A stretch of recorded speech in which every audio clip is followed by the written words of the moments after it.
magandang araw sa ating lahat. Once again, Juliet Luz Vlog is here. Ayan, kung bago pa lang kayo sa channel ko, don't forget to subscribe my channel, Juliet Luz Vlog, like and share, and then click the notification bell para ma-notify kayo kung mayroon akong mga i-upload na bagong video. Ang gagawin ko ngayon guys is ito. Ito siya guys, yung special din nila na pagkain dito.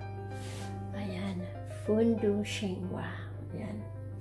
So ngayon guys, magpe-prepare ako ng ano guys, mga gagamitin natin para sa tanghalian namin. So,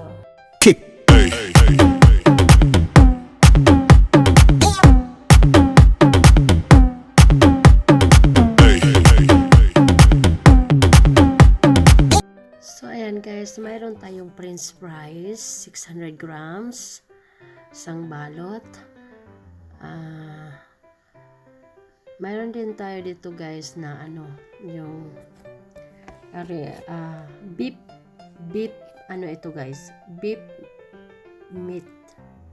Yan, ito yung fondue na karne ang gagawin natin today. So, ayan guys. I-ready natin ngayon yung paglulutuan natin ng karne na beef meat ang lulutuin natin ngayon. So, fondue meat. Ayan. Ito yung mga gagamitin natin. Ayan. So, ngayon guys, i-prepare natin siya para paglulutuan natin siya ng ano, so, lagyan natin siya na ngayon ng tubig. Init tayo ng tubig kasi gagawa tayo ng sabaw para sausawan natin doon sa Fondue Chinoise. So, ayan guys, ngayon maglagay lang tayo dito sa lutuan na ito ng kalahating tubig. So, kalahati lang. Depende lang sa inyo kung gaano kadami yung gagawin yung sabaw. Ayan. So, medyo sobra siya sa kalahati kasi and then, ito guys, meron ako dito knorr. And ito siya guys, knorr. Meat knorr, beef knorr. Ayan siya. So, ayan guys, ilalagay natin siya guys dito sa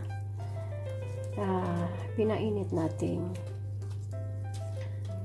tubig para doon sa lutuan natin mamaya ng Fondue Chinoise. So, ayan guys, ilalagay ko yung knorr. So, and then, ayan guys, ayan siya. So, lagyan natin siya ng kalahating kutsara natin kasi minilagay ako na knorr cube kanina. So, ayan siya guys. Halo-haloin na natin. Halo-haloin na natin guys. So, ayan. So, para malagyan ko rin siya ng kunting toyo. Ayan. Pangpakulay lang. Konti-konti. Kasi mahirap na baka maalatan. So, ayan guys. Pakulain lang natin siya ng mga 10 minutes. Pakulain lang natin siya. Iwanan lang natin siya ng 10 minutes at balikan natin. Kasi magsalang muna tayo ng French fries sa oven. Ayan. So, ayan guys. Ito yung French fries na 600 grams. Ayun. Isasalang natin ngayon siya sa back oven. Ayan. So, doon sa plastic ng nakalagay kung ilang minutes at gaano kalakas yung init na gagawin i-ano natin para maluto. So ngayon guys, ito nakalagay doon is ilagay siya sa 180 ang init niya, and then in 18 minutes. Ayan, yung tamang luto ng French fries. So, ayan, 18 minutes. Depende kung dadagan nyo na medyo ipa-brown nyo. Pero hindi ako mahilig na medyo matigas. Kaya, yan lang. Ayan. So, ready na siya. Ayan, luto na yung French fries. Ayan, i-prepare ko yung burger. So, cucumber, ayan, cucumber.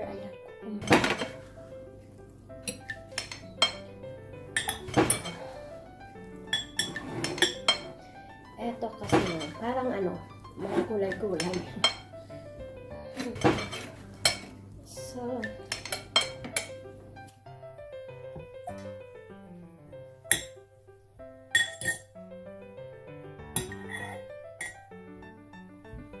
ayan.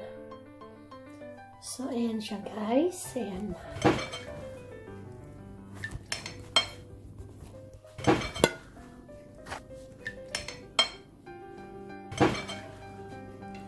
Ayan yung French fries guys. Luto na.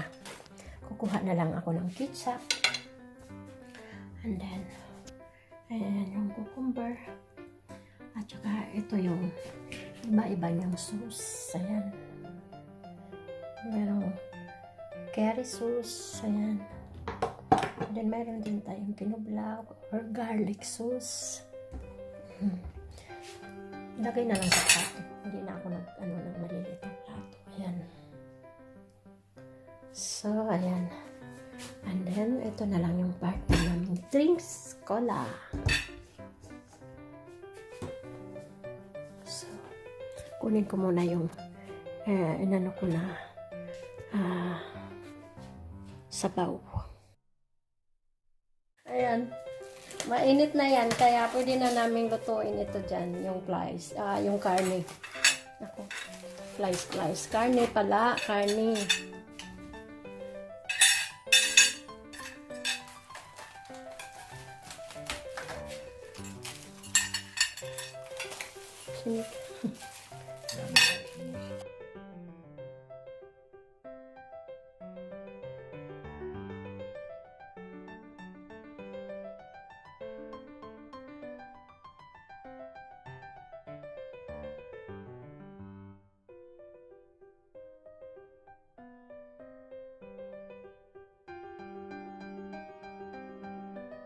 So, ayan guys, dito na tayo ngayon. Mag-start na tayong magluluto sa harap para magtanghalian na. So, ayan guys, ito yung mga nire-ready ko today. Ito yung Fondue Chinoise. Ayan, isang pagkain din nila dito sa Europe guys. Na espesyal lalo na kung taglamig kasi kailanganin na yung mainit na laging kinakain pag taglamig. So, ayan guys. Yan yung nilulutuan natin. Yung steak na ginagamit namin, mayroon siyang kulay kasi para alam natin kung yung may-ari ng steak na yun is, ayan, yung kulay blue at saka dilaw, yan yung sa akin. At saka yung sa partner ko naman, iba yung kulay ng steak niya. So, ayan guys, niluluto na namin para Mag-start na kami ng tanghalian. Ayan, depende din sa inyo guys kung gaano kaluto yung meron kasi iba guys na ginagawa lang nila is medium. Dahil ano na, beef meat naman yan.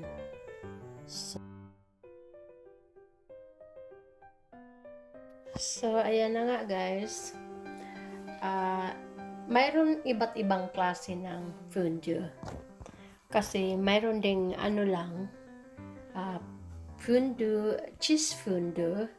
Ang ipapartner naman doon is yung mga tinapay. Pero ang ginagamit namin ngayon is ano, beef Fondue Chinoise. Ayan, meat. So, ayan, yung mga pinapartner lang namin is itong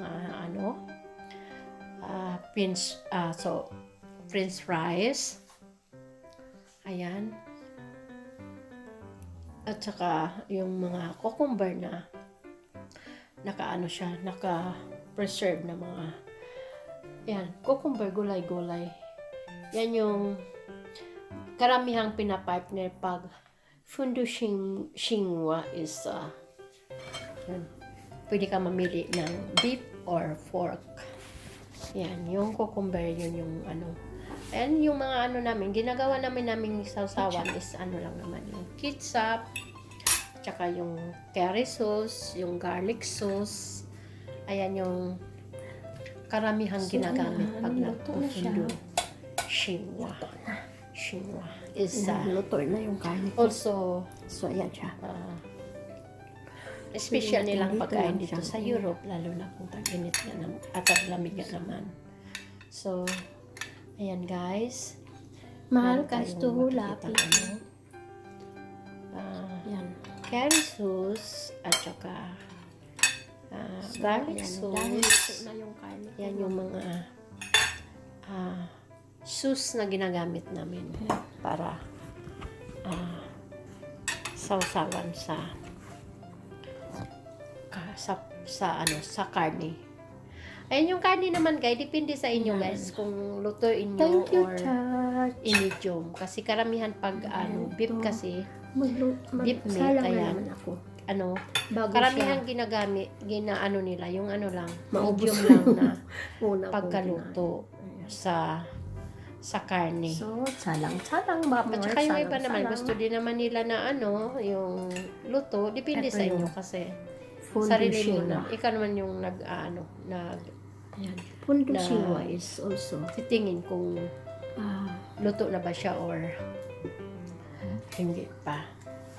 So, ayan lang guys.